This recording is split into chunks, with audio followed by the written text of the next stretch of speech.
So the first thing on my list is journaling or free writing. And I use this quite often. I sit down in the morning with my journal and I just start writing whatever comes up. Sometimes that's just writing about how I feel this morning, what's going through my head, what has been happening, or also what I want to do for the day. Or I just write about an idea that I had. So I just start writing and see where it leads me, and I just leave the words flow out of me.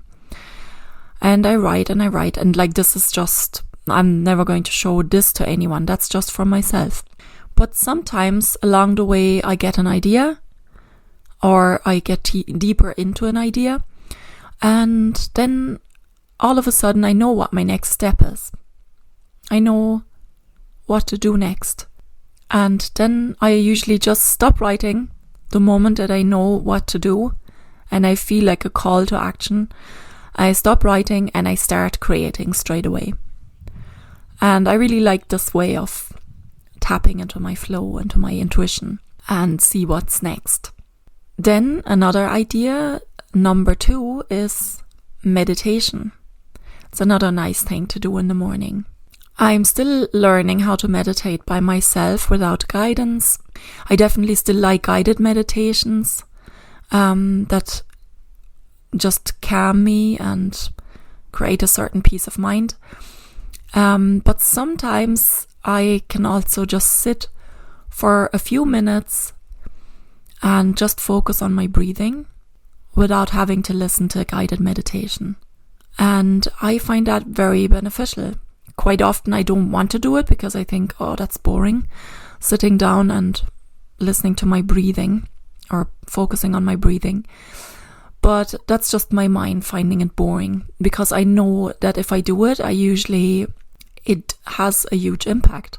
If I can really calm down and focus on my breathing in and breathing out, and become still, and not force my mind to be quiet, but just let my thoughts pass like clouds. Let them come and go, just observe them. Then that usually gets me into a very nice, relaxed state. And sometimes it makes ideas bubble up as well. Sometimes a bit later after the meditation. So that can be a nice tool as well. Number 3, a walk or a drive. Moving can really help to bring up ideas. When I go for a walk, I either listen to a podcast or I don't listen to anything and just walk, just listen to my own thoughts maybe.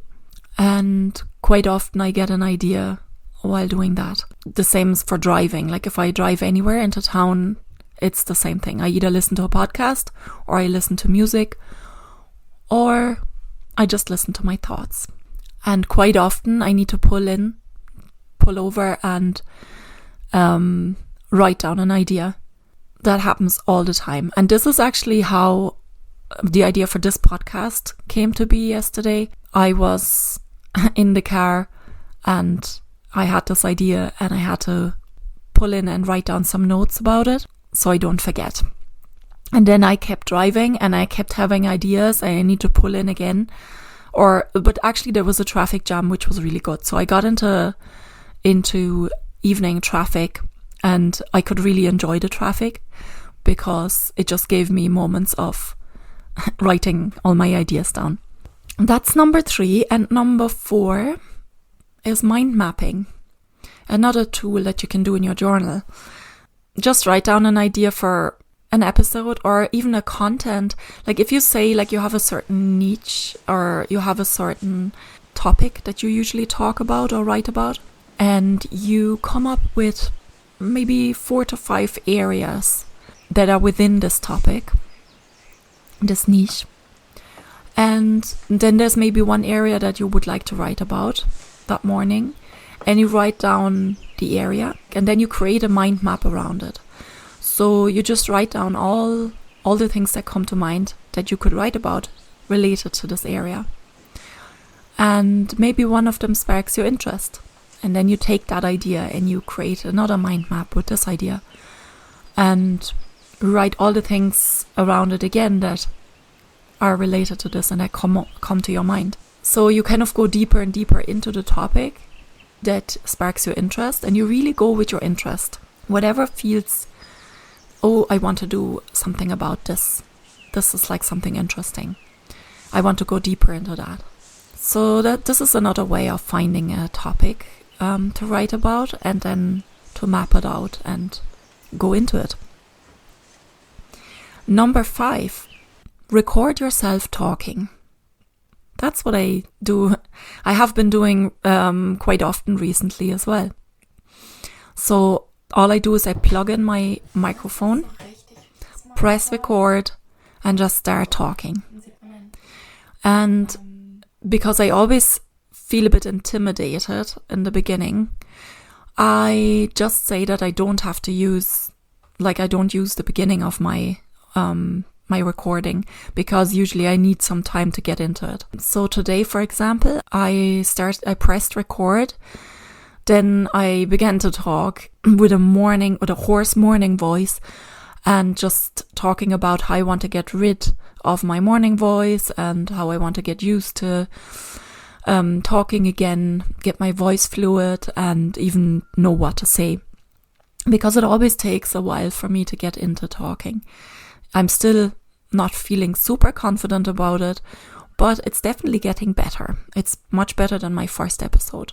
And also I know that if I record myself, that later when before I put my recording out there, I can always edit. I can always cut stuff out. I can take out the ums and the silence, or I could take out some of the mistakes, but I don't really want to take out all of them, because part of what I'm doing here is I want to show how to be real, and I want to really accept myself the way I am right now.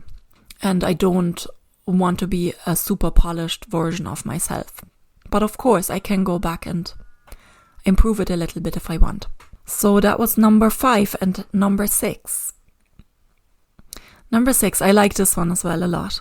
So solve your own problems and share about that, or ask yourself a question. So for example, if you have a problem yourself related to the topic that you're writing about, say one of my topics is how to start building a creative online business. And of course, there's always new questions coming up every day. And I think, okay, I need to figure out how to do this. And so I ask myself a question, and then I can find the answers to it. And this in itself can be content that I can share. So what I find out about it. So again, this is like really suitable to the episode I'm recording today, because I was reading about content calendars and how you can plan ahead your content. And I was thinking, I really want to do that. I want to have it all planned out. But I know from experience that I'm not going to follow through.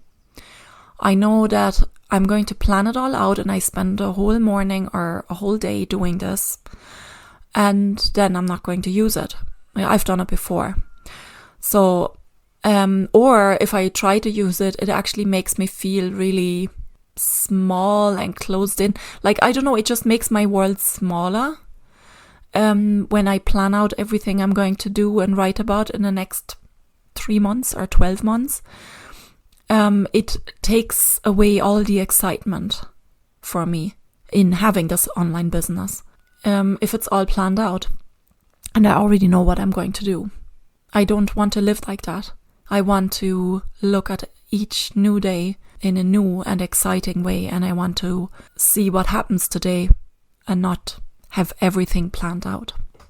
So, but then I had this question, what do I do about it? So how can I actually create content regularly and not run out of ideas and have something interesting to say if I don't plan it out? And so I wrote down this question, and that's where everything, and I started jotting down ideas, answers, brainstorming ideas to the answers.